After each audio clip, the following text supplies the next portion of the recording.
and thank you for joining us for another virtual Tulane Alumni Travel Faculty Lecture. I'm Lori Hurwitz, Tulane's new Associate Vice President for Alumni Relations. Before we get started, I wanted to remind everybody to please mute your audio. We will have time for questions at the end of Professor Horowitz's lecture, so please submit those questions through the chat function at any time during the talk. It is my honor this evening to introduce Professor of Jewish Studies, Brian Horowitz. In his lecture this evening, Professor Horowitz will present the ways Israel has built Jerusalem around its Jewish history while finding ways to preserve and protect Christian and Muslim places. The lecture will concentrate on the struggle in the city between its Zionist Israeli spirit and its ancient Jewish modalities. Brian J. Horowitz is a professor of Jewish studies and holds the Seisler Family Endowed Chair at Tulane. He is the author of 5 books and has won numerous awards for his work, including fellowships in Israel, Germany, and the United States. He is presently writing a history of Jewish historiography, that's a hard word to say, in Eastern Europe that will feature the development of Jewish nationalism as it moved from Russia to Poland, the United States, and Israel. He is also preparing a volume of his Zionist writings. Professor Horowitz is the co-director of the Mandel Palage Summer Program in the Middle East. This donor-funded program permits 15 talented Tulane students to study with Tulane faculty and professors at the Truman Institute for the Advancement of Peace. Students begin their journey in New Orleans and then go to Israel, where, before COVID, they spent 3 weeks studying and learning about Israelis and Palestinians. He teaches courses primarily on Israel. Some of his students have found employment in the Israeli consulate in Houston and the rabbinate, law, medicine, journalism, and business. And one of his students made Aliyah and now works at the Israeli National Library. In addition to his studies in Jewish history, he is a trained Slavist and has written on Russian intellectual history and the work of the poet Alexander Pushkin. Professor Horowitz received his PhD and MA in Slavic Languages and Literatures at the University of California, Berkeley, and his BA from New York University. Professor Horowitz and his wife and 3 kids now live in the uptown neighborhood of New Orleans. Please join me in welcoming Professor Horowitz. Hello, everyone. So I'm glad that I'm here, and I hope to share some of my insights, some of what I know, and some of what is probably familiar to everyone about this city of 3 faiths, Jerusalem.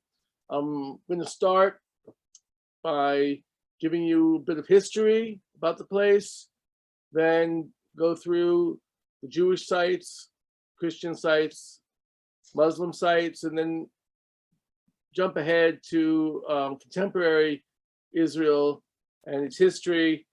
I want to say from the start that it's a very controversial subject. I teach here at Tulane a course called Arab-Israeli Conflict.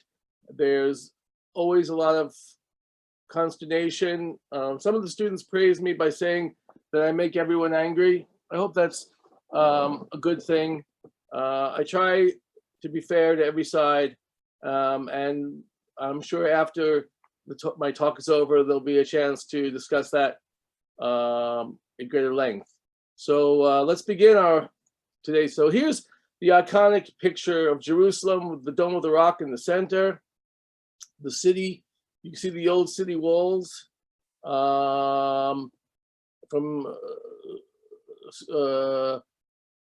Tulane the Magnificent, and you also see the way that Jerusalem has escaped the walls and become a sprawling metropolis through the Judean hills.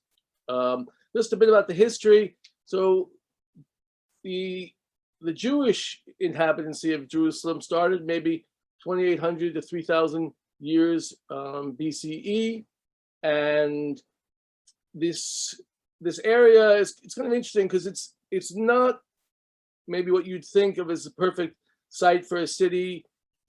Its relationship to water is problematic. The source, it has a source of water, but it's not enough to satisfy the needs of the city totally. So, and it's arid most of the year. But what it does have is it has this breeze, even though the ocean is 20 miles away or more, they've somehow created a temperate weather, whereas a little bit more to the east, you have pure desert. It's very hot, and arid. But here it's a little oasis, I guess, and people have been there I don't need to tell you the names of the city: Ir HaKodesh, the city, holy city. In Arabic, it's Al-Quds, the Holy One, or Bait Ha. What is it here? Magdis, also meaning Ir HaKodesh, the holy city, the holy house. I'm sorry, and so for all three religions, it's a holy place, a place closest to God, where amazing spiritual nirvana, spiritual insights, spiritual enthusiasm, spiritual have occurred, and the famous Temple Mount is really the place where human beings get closest to the divine. All right, first slide. Now, I didn't go well enough to the history. I'm going to continue this just to tell you that under King David, this is the city of David, he made Jerusalem his capital, and then Solomon, his son, built the first temple, which was destroyed by the Babylonians, 586 BCE. And then there was a period in which there was the Babylonian rule, but they were soon defeated by the Persians, Cyrus the Great, who allowed Jews to come back to Jerusalem, to Judea and Samaria, or the West Bank.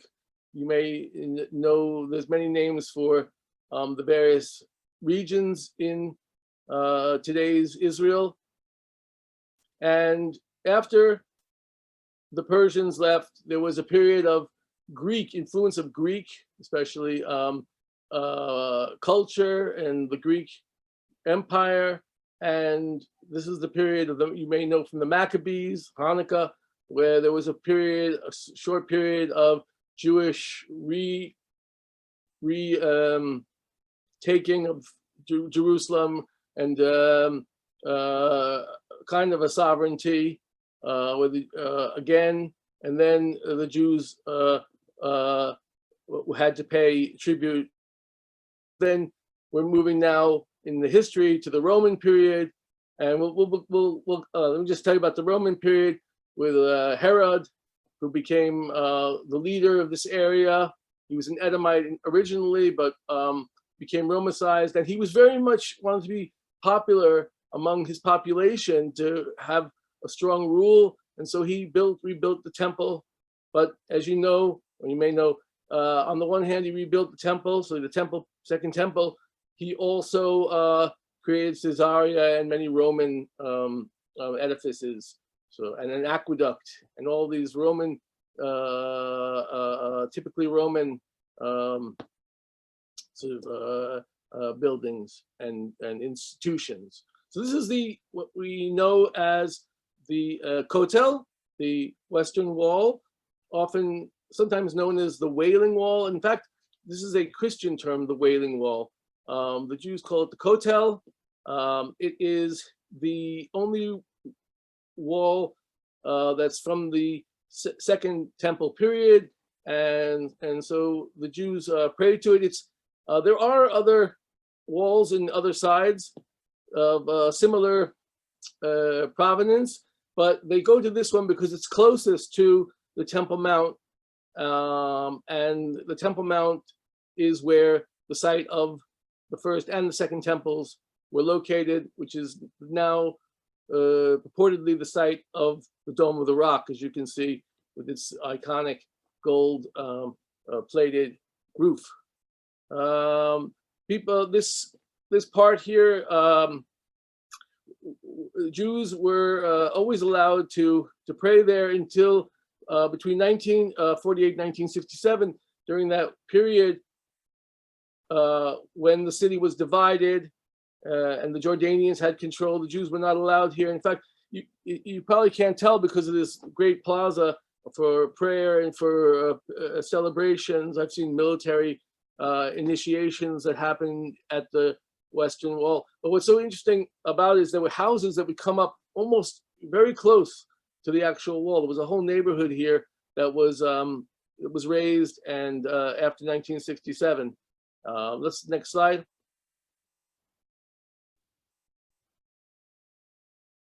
This is just to give you a sense of the alleyways of the old city. The old city of Jerusalem had four parts: Armenian, Christian, Muslim, Jewish.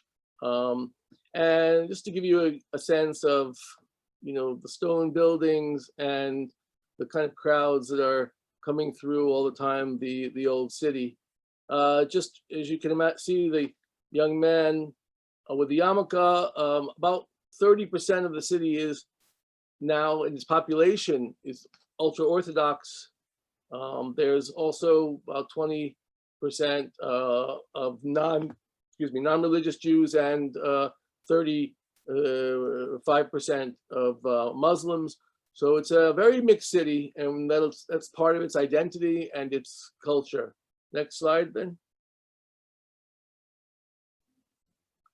This is called the City of David, and it's a very controversial site. It's here's where Zionism, the Israeli government, archaeology get together. They are digging down on the east side of the old city to find the original remnants of the King David period. And it's why is it controversial? Not controversial because they choose, that they're going to dig to find this single area, and what happened after is less important. So that sort of, for archaeologists, that's not necessarily the best way to do it. In addition, it's a little bit controversial because it's a private government consortium that's doing it. It's kind of private, of people which have a definite political goal, and controversial because it's also edges, at least underground, into Silwan, which is a East Jerusalem Arab neighborhood, and the people there not happy, some of them, about this project. But it does have important results for archaeology and the history of this area. Next slide. So this is, of course, the famous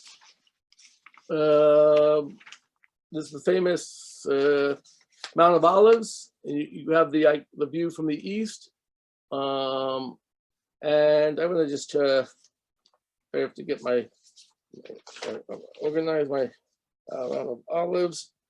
Yes, Mount of Olives. This is a place where Jesus ascended, apparently.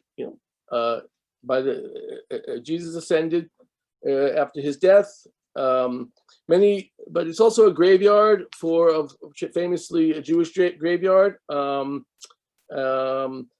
why people are buried here is that, according to tradition, when the Messiah comes, the resurrection of the dead will begin here. So people have always wanted to be buried there. There's an estimated 150,000 graves on the mount, including tombs associated with Zechariah and Absalom. And there's also prophets, Zechariah, Malachi, and so on. So it's a very interesting place. It's in East Jerusalem. Next slide.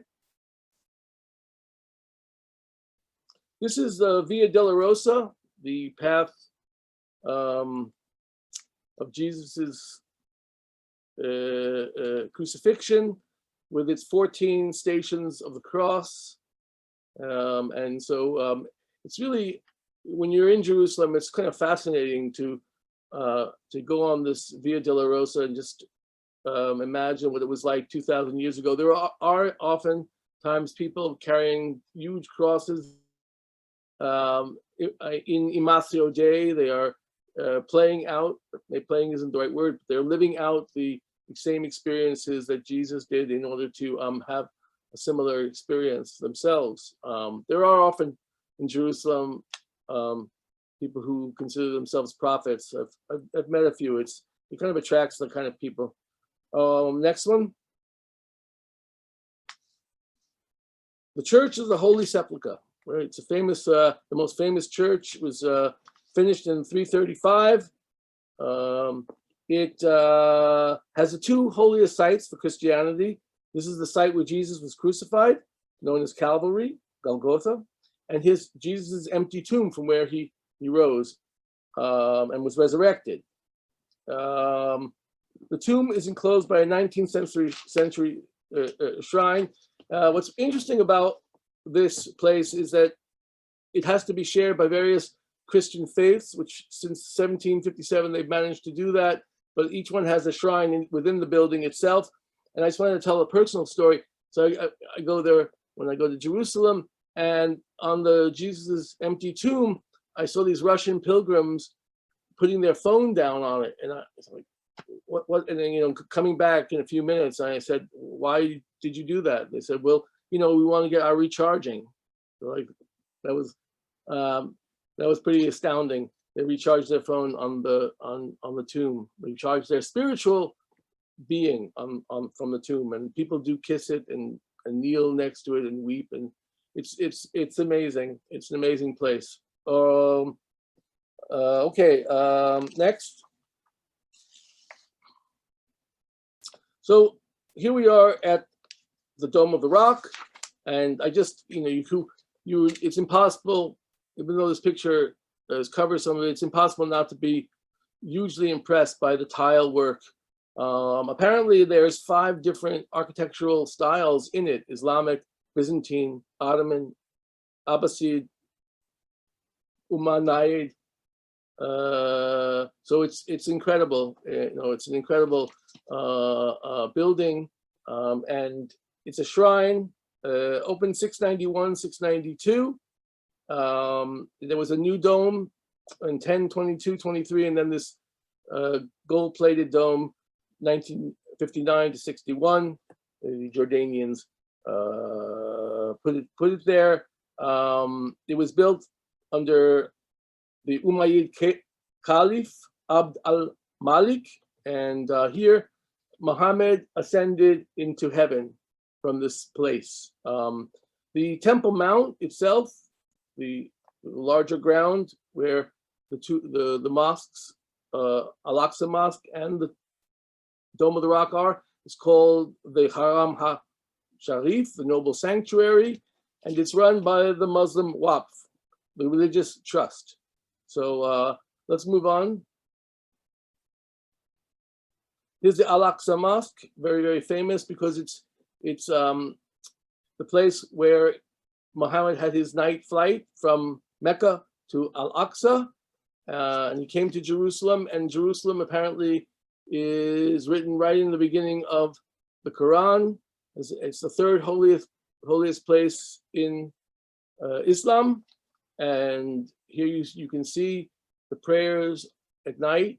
It's many thousands of people make pilgrimage to Jerusalem, and many thousand people come every day to pray. It's a politically unstable place because of the clashes between the people who come here and Israeli police. But in general, you know, for the most part, it's calm and people come to pray, and there's a water source, so kind of little baths to clean your hands and feet and face and so on before you pray, as any Muslim must be clean before they pray. It's very beautiful, as you can see, and it has a lot of trees.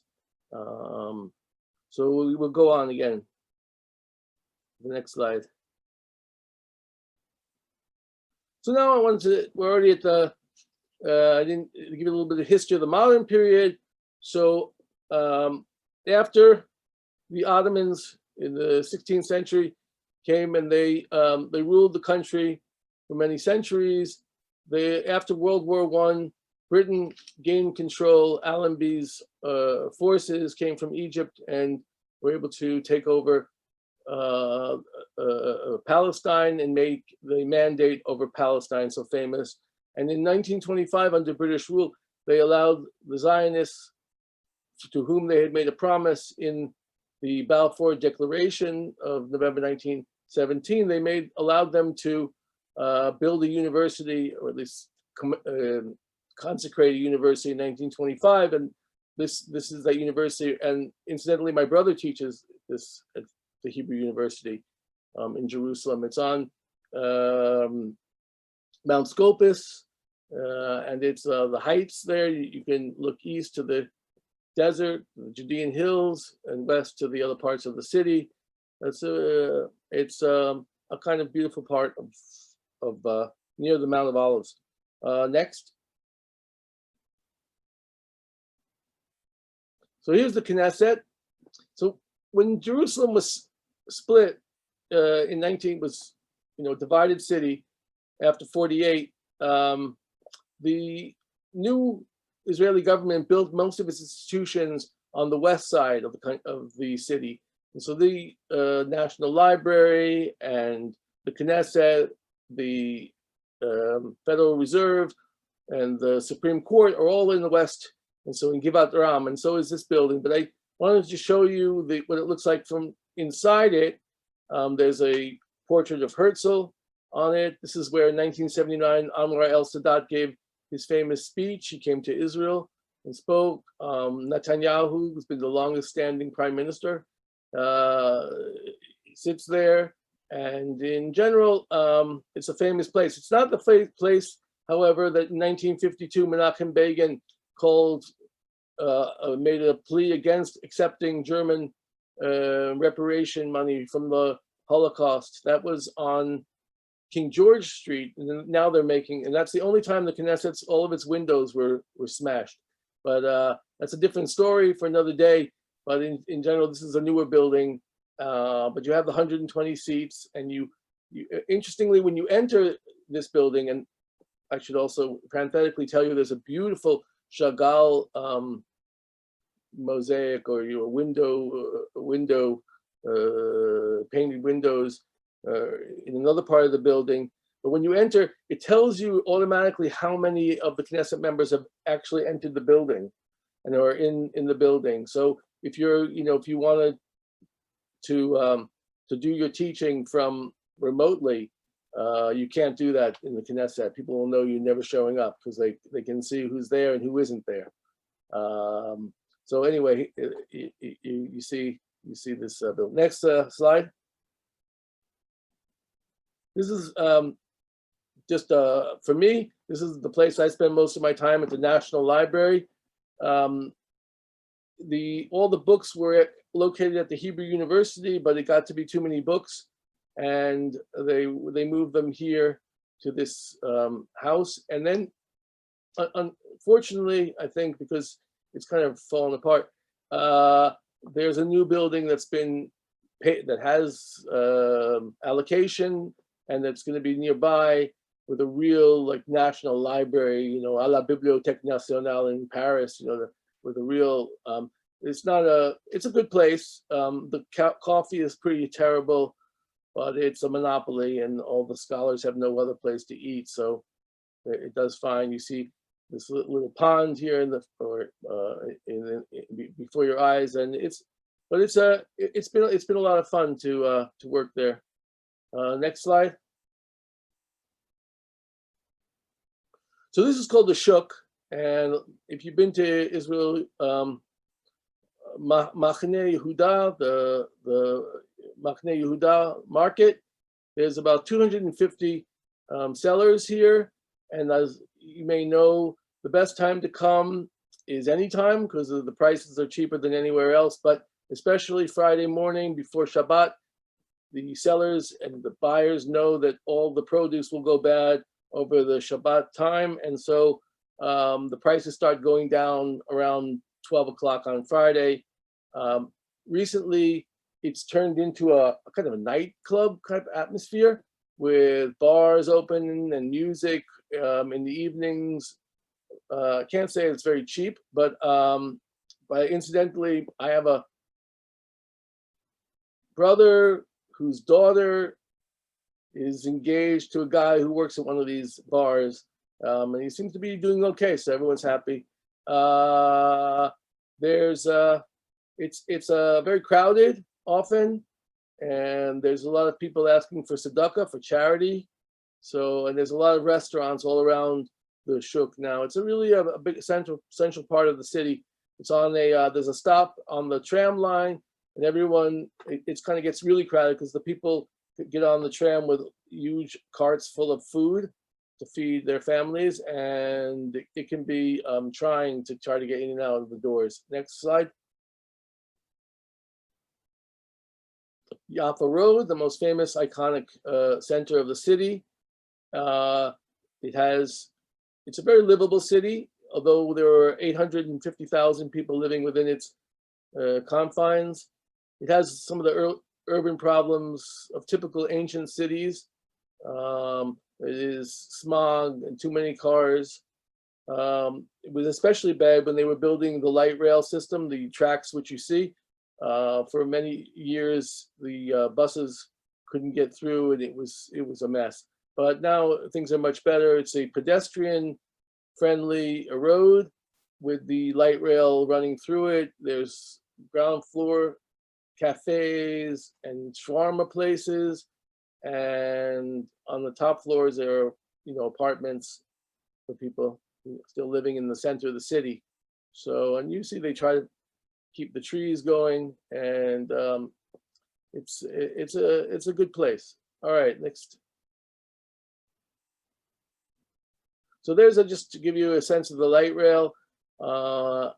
It creates a nice contrast, the ancient or the old Turkish Ottoman buildings, and and the light rail system.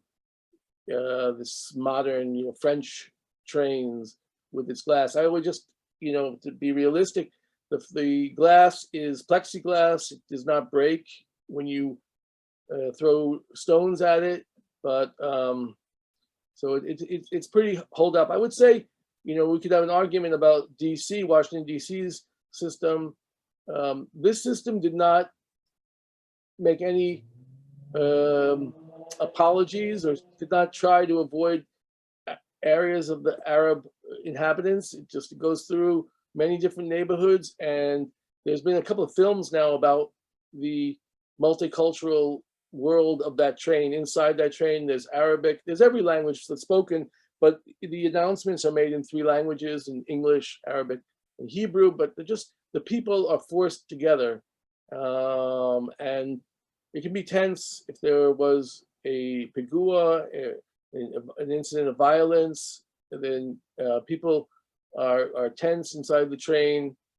But it's a city in which it's an experiment in multicultural, multi-ethnic, tolerance. And you could say it's failed, or you can say that it's been successful. You'd have to, there's a lot of complaints, I know. All right, next slide. Just wanted to give you a sense. The borders of the city have been politically done with political thoughts in mind. Parts of the city have been kept out. This is a part, and I'm showing you especially the protection wall that the Israelis put up in order to keep traffic to go through the checkpoints for Palestinians, not to just be able to freely come from outside of Jerusalem into the city. And then parts of Jerusalem, or almost Jerusalem, you could say, that are considered not Jerusalem and under the control of the PA, the Palestinian Authority. All this is points of contention because there's a lot of reasons, but the building code in these the areas that are not under Israel sovereignty are more free, and there could be an earthquake. So that's one of the negative ones.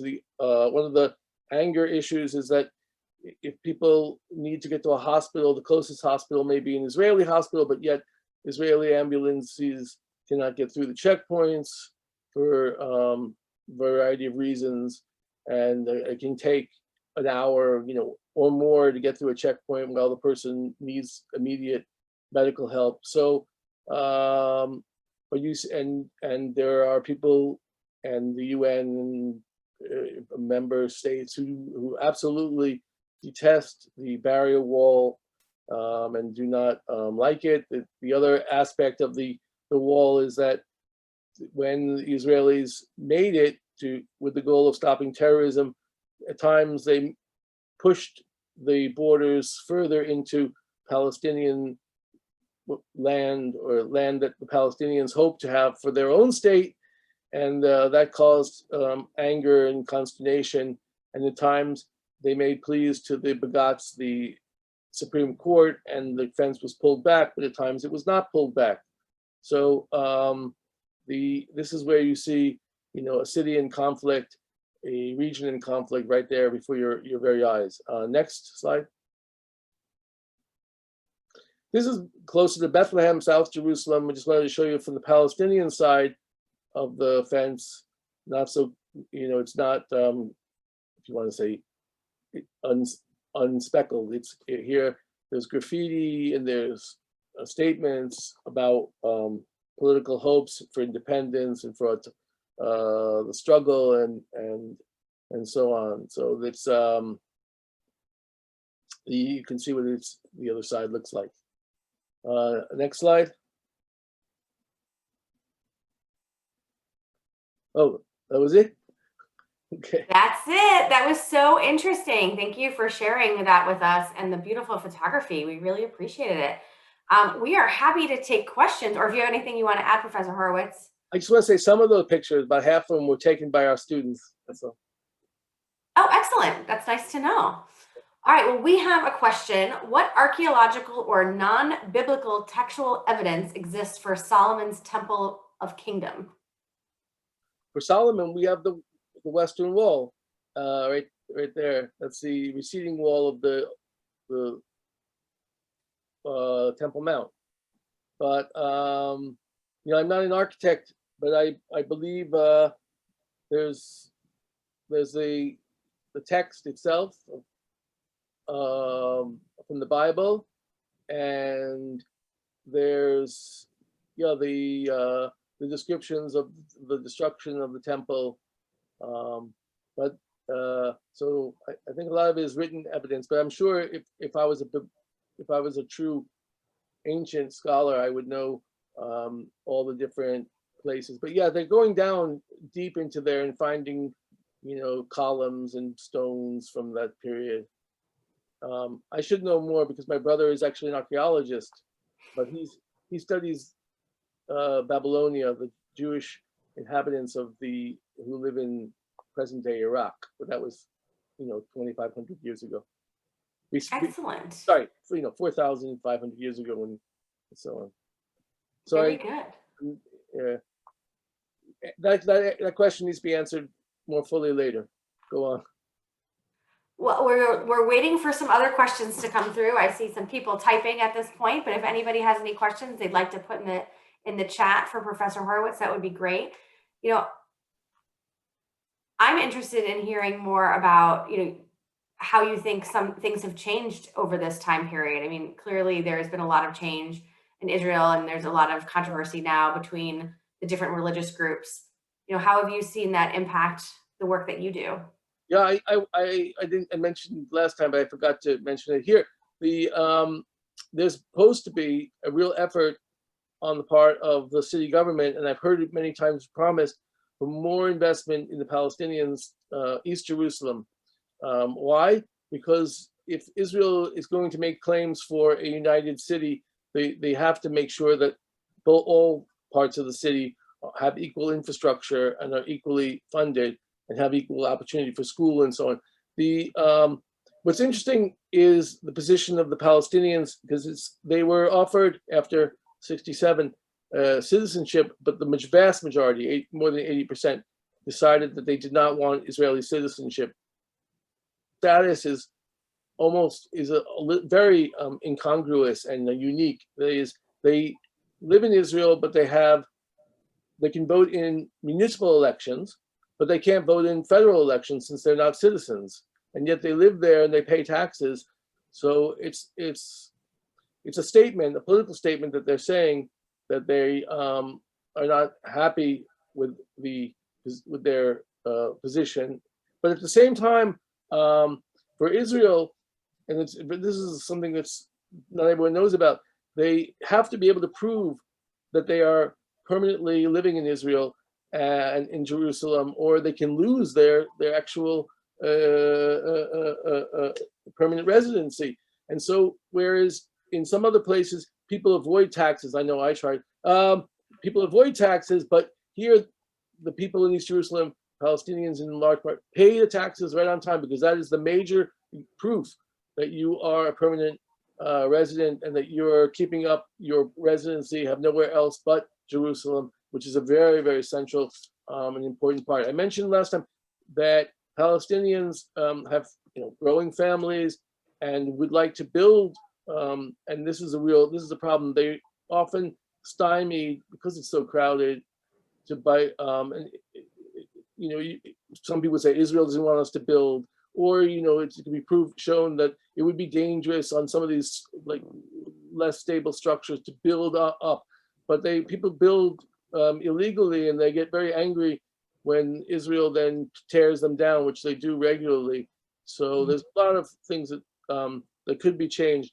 But for the most part, there's a lot of hope that in integration. I know the Hebrew University now, this is one thing you could say, is it has over 10%, 20% Arab. I mean, the famous Hebrew University is like 20% Arab students, and they want to increase that. They want there really to be a place for multicultural studies together. So it's really a good sign. The city is divided, but and there are lots of problems, but there's points of integration. Well, you've spent a lot of time in Israel with current Tulane students. So what has been their impression and their experience there? There's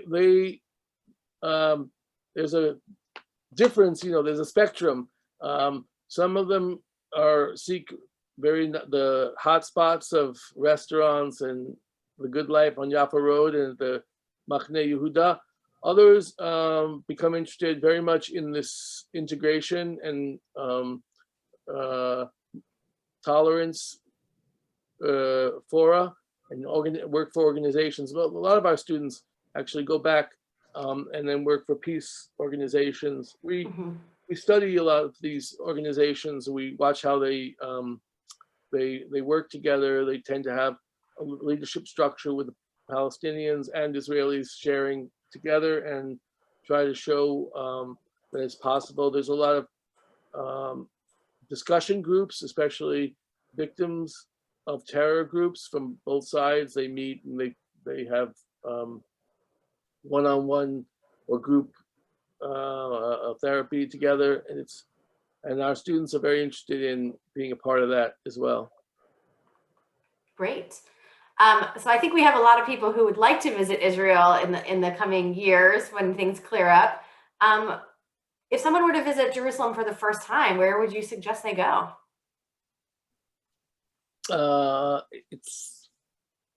You go to the old city and you explore the old city, going both to the Western Wall and then up to the Temple Mount and visit the Dome of the Rock, and then to go walk through the Muslim Quarter. I mean, I could say bring your culinary self with you. The smells of the Muslim Quarter are amazing. All the spices are open in their barrels, and you go and have, of course, a shawarma or another or hummus in a restaurant where nobody knows English, and you have to point out at the menu, and really just take in all of it. Places have fresh pita, just a fresh Turkish coffee, all that. Do all those things, and then then visit some of the other more modern sites, Yaffa Road, Machne Yehuda.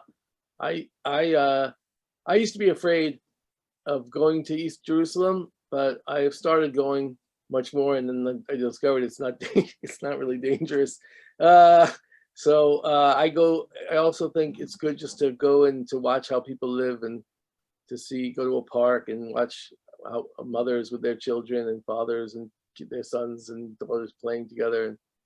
It's just it can be it's like it breaks all the stereotypes that you think of that you got from Aladdin the movie. Well, you did mention that there used to be some areas of the city you were afraid a little bit of going. Somebody, Christian Hyde, asked if you can talk about the degree of coexistence between the Palestinians and Jews within the city. Is there cross-cultural exchange? Is it more siloed?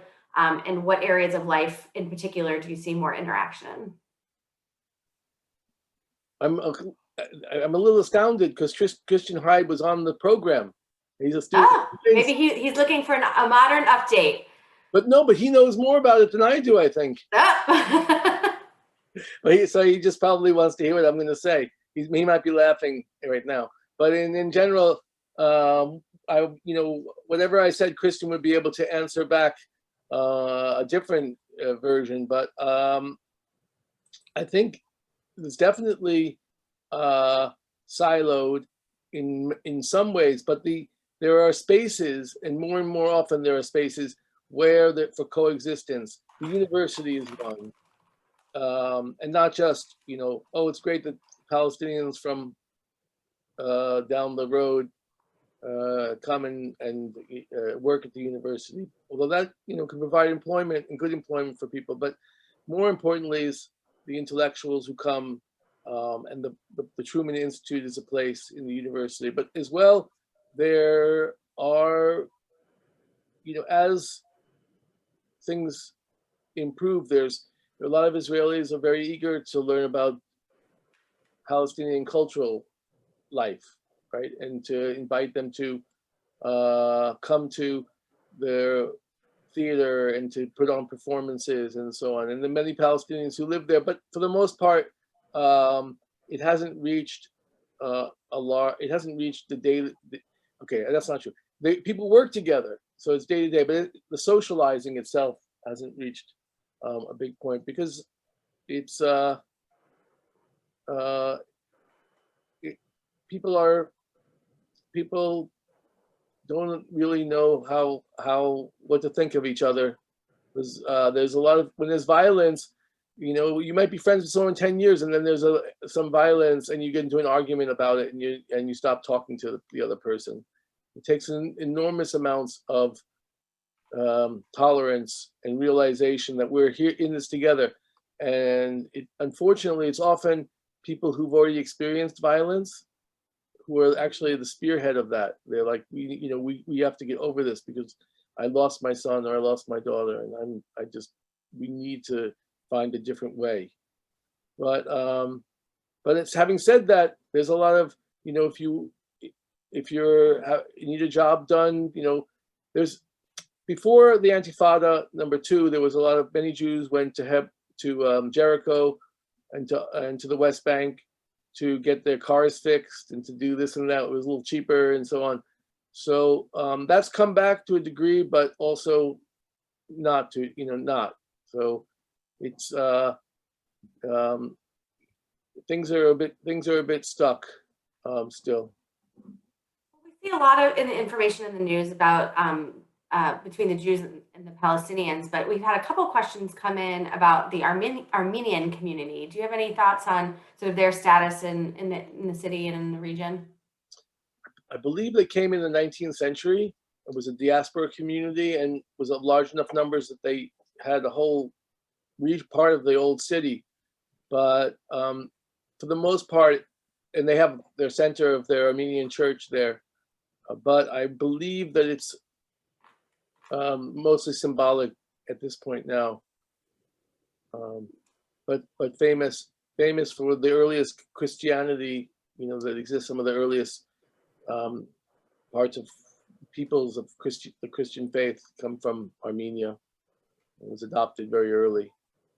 So it's you can meet really interesting people in that community as well. But there aren't that many people left. If people are interested in learning more about what's happening in Jerusalem, are there movies or documentaries or shows specifically about life in Jerusalem that you would recommend, or books for that matter?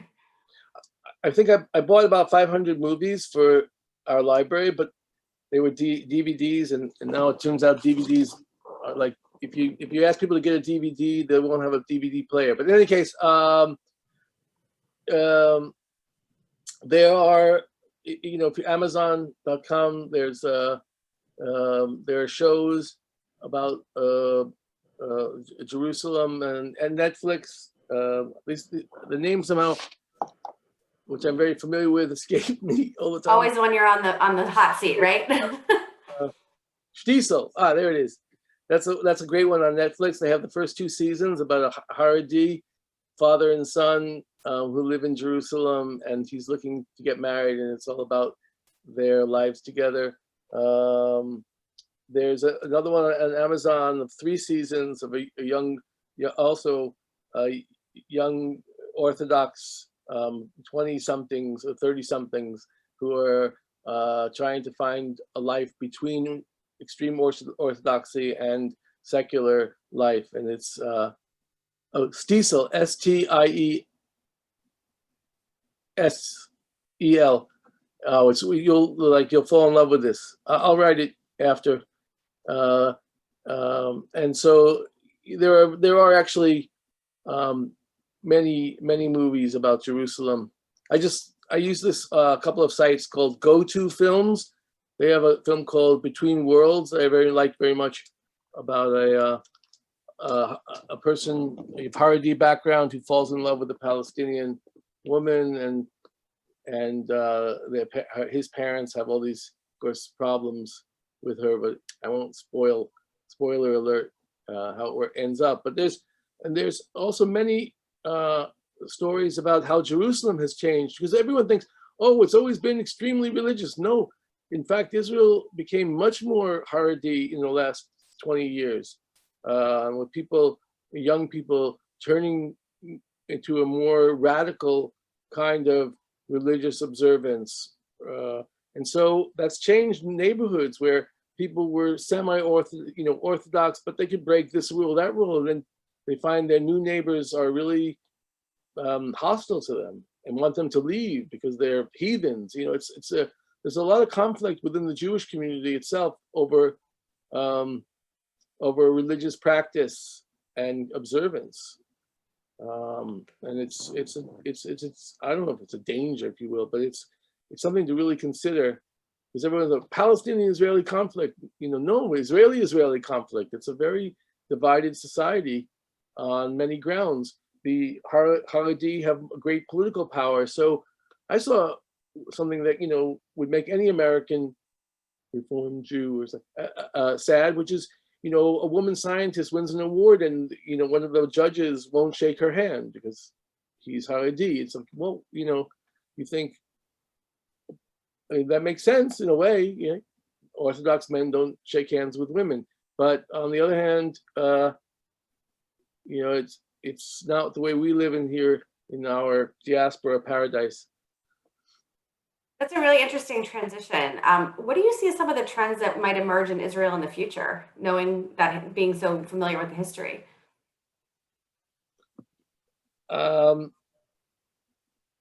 I actually was in this meeting where the head of the American Jewish Congress gave the speech. It was a pretty pessimistic speech, where he said that he, for the first time, appeals to human rights and to the American way, and to caring more about the diaspora, didn't have such a strong effect. He sees a movement away from reliance on the American diaspora because they don't have as much electoral power anymore. They do have big donors, which also creates a different dynamic than having a large population of people who support Israel. You have a few large donors, which is a bit different. But what he said was that Israel, with its large Haredi religious Orthodox community, is going to become more and more like a Middle Eastern country. And in a way, I don't, it's like strange that we, at the same time that he said this, in years past, Israel is now making peace with its Arab neighbors, the Bahrain, the Emirates, Sudan on the way. Saudi Arabia will be next. I mean, I think in a way, there's like push and pull, like Israel's pulling them to the 20th century. Well, that would be too extreme to say it like that, but they're coming closer to Israel in many ways. and admiring Israeli technology and so on, but also Israel is more and more like them. They have a common way of life in the Middle East, and they're not foreign to each other anymore. So I think that's going to be very positive. But what's not positive for me is Israel's reliance or Israel's orientation towards China and Africa. It's going to be hedging its bets in about where America is in the future, and it's going to be playing a bigger role in the sort of relying on various other emerging power places rather than just sticking only with the United States, which I don't like that. I don't think anybody does. Speaking of things we don't like, somebody asked about what the effects of COVID have been in Jerusalem and in Israel. Oh my God, this is like one of those things that you just cannot understand. So, you would think the Jews are pretty disciplined. I mean, but COVID has been one of the worst places in the world. Has been Israel, very affected and unable to stop it. They've had, I don't know, 2 or 3 lockdowns already, and kids no school, no going to school. These lockdowns mean you can only go 100 yards from your house, or you get fined if you get caught. I mean, it's very serious, and the people want to blame. There's a lot of blame being thrown around at these ultra-Orthodox or the Arab community, but that may be true, but it's also one of the densest population centers of the world. So if you're trying to social distance, it's not that easy in most of Israel. So, but it is a bit surprising that they've been unable to gain control of it, which isn't, which is typical for most of the world, right? No one has a secret. Yeah. I will say that there are definitely some people who are ready to starting traveling again. And what do you recommend being the best time of year to visit Israel? Well, it's a good question. I mean, that's Jerusalem. There's also Tel Aviv in the north. So I would say all times of year. It gets hot in Jerusalem. I mean, in Tel Aviv in the summer, but there's the boardwalk and there's the Mediterranean. And so all those can get relief. You can go swimming in the ocean there. So, but I guess it's very beautiful in the spring, and in the winter is also very attractive. So, but I think the summer is great because it's the long day all the way into night. But Jerusalem, you have to hide up in Jerusalem in the hills to keep away from the heat. Excellent. Well, I think we can all agree, as we like to say, next year in Israel, right? Hopefully that actually happens. Any final words you'd like to share with our audience tonight? Yes, that's a great phrase, next year in Jerusalem, from the Passover Seder, which really has always been both literal but also figurative. That is, its meaning is that let next year the Messiah come. So it's a city full of messiahs, and the dream of peace, and the dream of a messianic transformation of the world, which would be a vaccine, huh? We'll take it. I think we're gonna get a vaccine, apparently, and so it is going to be. I actually can't even imagine what it would be like to go back to the days before. I can hardly remember what it was like not to wear a mask and not to keep away from everyone. But I wish everyone a wonderful Thanksgiving and Christmas, Hanukkah, and holiday season. And I'm open, my email is available, and I'm open to people writing me. And I should have just told you one thing. I'm not a good salesman if I don't push my book. Vladimir Jabotinsky, which is a very important Zionist figure from the 1920s and 30s. And I wrote a book about his Russian years, but it's mostly also about his Jerusalem period. Excellent. Well, thank you so much. This was really informative and fascinating. Thank you to everybody for joining us tonight for our alumni travel webinar. It's been a long week. There will be a recording of this lecture available on the Tulane Alumni website, and along with more information about the Tulane travel program, which we're hoping to get back up and running soon when it's safe to do so. Thank you again to Professor Horowitz, and thank you to everybody for joining us. Have a great night, a great weekend, and happy Thanksgiving.